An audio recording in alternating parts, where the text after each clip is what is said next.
नमस्कार साथियों। देखिए, ऑनलाइन एजुकेशन के दौरान होने वाले साइबर अटैक के संबंध में हम चर्चा करेंगे। जैसा आपको कि स्क्रीन पर दिख रहा है, इसके संबंध में एक पत्र जारी हुआ है। पूर्व में भी एक पत्र जारी हुआ था। विषय अंतर्गत देखिए, यहाँ पे बताया हुआ है कि भारत सरकार गृह मंत्रालय द्वारा वर्तमान में आने वाली ऑनलाइन एजुकेशन में साइबर अटैक के प्रति गहन चिंता व्यक्त की गई। वो क्यों की गई है, ये भी हम आपको बताते हैं। ऑनलाइन एजुकेशन में वर्तमान में जो है ऑनलाइन एजुकेशन की जो अनिवार्यता बनी हुई है, जैसा कि आपको पता है कि पिछले भी 1-2 वर्ष से ऑनलाइन एजुकेशन का और ऑनलाइन अदर वर्क का भी कार्य बहुत जो है बड़ा है।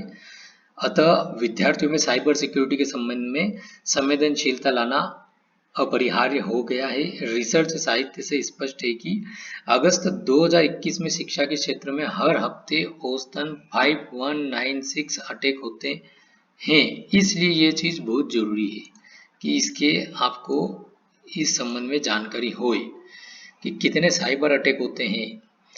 तो ये सिर्फ शिक्षा के क्षेत्र की बात है साथियों, इसमें जैसा लिखा हुआ है शिक्षा के क्षेत्र में। तो इसके अतिरिक्त इसके अलावा भी इस टाइप के बहुत साइबर अटैक होते हैं। तो यहाँ पर कुछ चीज़ें बताई हुई है कि किस प्रकार से जो है ये साइबर अटैक होते हैं, हमको क्या चीज़ की सावधानी रखना चाहिए। तो आप प्लीज़ वीडियो को अंत तक बने रहिएगा, क्योंकि हो सकता है कि इसमें से कोई चीज़ ऐसी हो जो आप भी अप्लाई करें और हो सकता है आप किसी साइबर अटैक से बच जाएं। तो इसमें आप ही का फायदा है। ठीक है साथियों। तो इसमें जैसा नीचे बताया हुआ है, साइबर अटैक की प्रक्रिया जो अब तक ज्ञात है इस प्रकार है। वीडियो कॉन्फ्रेंस अवरोध, जैसे कि यहाँ पे बताया हुआ है, स्क्रीन पर आपको दिख रहा है, जब समकालीन अनुदेशक असुरक्षित वीडियो कॉन्फ्रेंसिंग द्वारा किया जाता है तो अनाधिकृत व्यक्तियों द्वारा शाब्दिक उत्पीड़न जैसे अपमानजनक शब्दों आदि का उपयोग और अश्लील विषय वस्तु को प्रदर्शित किया जा सकता है। तो इन चीज़ों का ध्यान रखना है। ऐसी किसी चीज़ का जो है आप उस पर ध्यान मत दीजिए।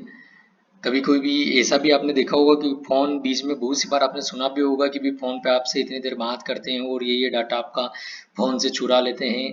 तो इन चीज़ों का भी जो है आप ध्यान रखिएगा। इसी प्रकार से सामाजिक इंजीनियरिंग, साइबर अटैक करने वाले सोशल इंजीनियरिंग व्यू रचनाओं का उपयोग पीड़ित को धोखा देने, उनकी व्यक्तिगत जानकारी को प्राप्त करके रुपया चोरी करने, पहचान चोरी करने आदि के लिए करते हैं। साइबर क्रिमिनल मैसेज चोरी करना, कैमरा हैक करना, पिक्चर में व्यक्ति को बदल देना आदि भी करते हैं। तो इस चीज़ का भी आप ध्यान रखिए साथियों कि कोई भी ऐसी जो है जहाँ पर आपसे आपकी व्यक्तिगत जानकारी प्राप्त की जा रही है, तो जैसे कि आपको पता है आपके पास में बहुत सी बार मैसेज आते होंगे कि आपको बैंक मैसेज करके बोल रहा है कि हमारी बैंक जो है आपसे कभी भी व्यक्तिगत जानकारी इस टाइप से नहीं मांगती है, फ़ोन वगैरह फलाना इस टाइप से कुछ भी।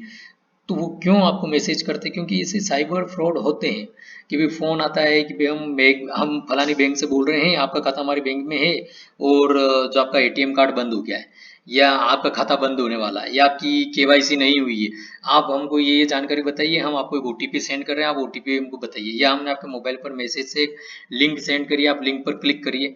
तो और ऐसे जो है बहुत से आपने किस्से देखे होंगे। तो इस कारण से इन चीज़ों का ध्यान रखिए।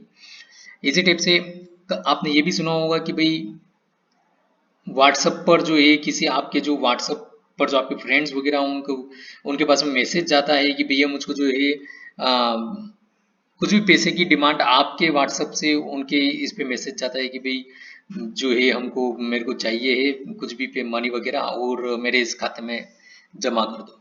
तो ये सब चीज़ें जो है बहुत सावधानी रखने वाली बात है। आप कोई भी ऐसा मैसेज या कोई भी ऐसी लिंक वगैरह जो आपको जब तक आप उसके बारे में श्योर नहीं हो कि ये सही है, आप उसको ओपन नहीं करें और इन चीज़ों से जो है बचने का कोशिश करें, प्रयास करें। इसी टाइप से साइबर स्क्वैटिंग अंतर्गत साइबर क्रिमिनल अपराधियों द्वारा विद्यालय के जैसी वेबसाइट बनाकर जो आपको लिंक और अटैचमेंट दिए जाते हैं उनको डाउनलोड करने को कहा जाता है। तो आपने बिल्कुल ऐसे भी किस्से कुछ सुने होंगे कि जिसमें फ्रॉड वेबसाइट या डुप्लीकेट वेबसाइट, कभी आपने ये वर्ड सुने होंगे। तो इसमें वही वाली बात कही गई है कि सपोज कोई विद्यालय है तो उसी विद्यालय के जैसी वेबसाइट बना दिए और फिर उसके बाद में आपसे उस वेबसाइट पर कहा जाता है, जैसे आपने गए कहीं पर भी, आपने जरा सा भी कुछ भी वर्ड इधर उधर टाइप कर दिया, कुछ भी वेबसाइट पे चले गए, अब उसमें आपके विद्यालय जैसे ही सब कुछ नाम आ रहा है, फोटो वोटो आ रहा है, उसमें आपसे जानकारी मांगी जाती है कि भाई ये फलानी जानकारी आप आपके अपडेट करिए इसके अंदर, या ये फॉर्म डाउनलोड करिए।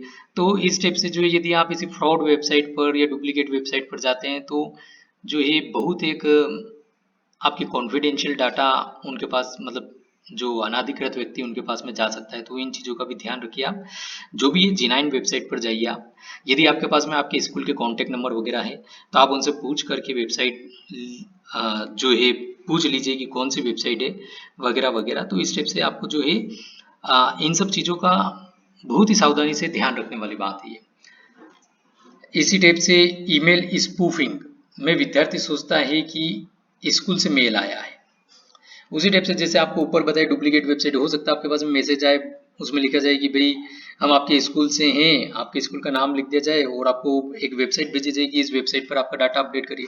इसी टाइप से ईमेल में आपको ईमेल भेजा जाए और उस पर बोला गया है कि भाई हम आपके इस स्कूल से बोल रहे हैं, या हम आपके इस बैंक से बोल रहे हैं, और इस टाइप से आपको जो है उसमें कहा जाए कि आप वेबसाइट पर जाइए या अटैचमेंट हमने भेजा है इसको डाउनलोड करिए। तो इस टाइप से जो है इन चीज़ों का आपको ध्यान रखना है। फिर उस कंडीशन में क्या है कि बहुत सारे अलग अलग जो है आपका डाटा चोरी हो सकता है, सिस्टम हैंग हो सकता है, सिस्टम हैक हो सकता है। इसी में जो है फिर आगे यहाँ पे बताया है कि साइबर सिक्योरिटी के लिए निम्नलिखित सुझाव साइबर क्राइम केंद्र द्वारा दिए गए हैं। तो ये कुछ सुझाव जो ये बताए हुए हैं, इनका आपको ध्यान रखना है कि हमेशा ईमेल और पासवर्ड को रिव्यू करें और मजबूत करते रहें। स्ट्रांग पासवर्ड का उपयोग करें जिससे सरलता से उस तक कोई पहुंच ना सके। तो ये चीज़ों का आपको ध्यान रखना है कि जो आपका ईमेल और जो भी और दूसरे जो है आप इसे आपके अकाउंट वगैरह यूज़ करते हैं, तो उनका थोड़ा सा ध्यान रखिए कि उनके पासवर्ड वगैरह को आप रिव्यू करते रहिए। हो सके तो हर थोड़े समय में उसको चेंज करते रहिए।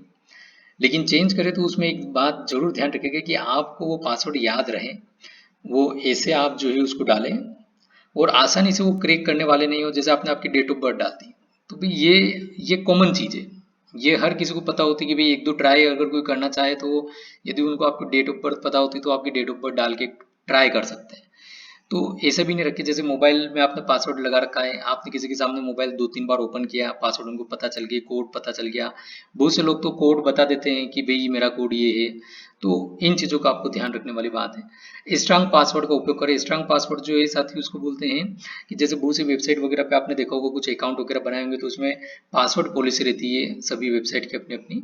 तो उसमें रहता है कि भाई स्ट्रॉन्ग पासवर्ड डाले कि कम से कम 8 कैरेक्टर का होना चाहिए। उसमें इस टाइप से रेस्ट्रिक्शन होते हैं पासवर्ड को लेकर के, या इस टाइप से होता है कि अल्फा न्यूमेरिक होना चाहिए, जिसमें alphabets upper lower lower case दोनों में होना चाहिए।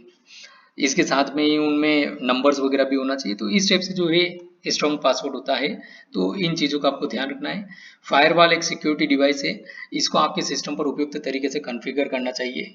तो यदि आप जैसे कि विंडोज़ वगैरह यूज़ कर रहे हैं तो उसमें इनबिल्ट फायरवॉल आती है, ऑपरेटिंग सिस्टम इंस्टॉल करते हैं उसी के साथ में आती है ऑपरेटिंग सिस्टम के।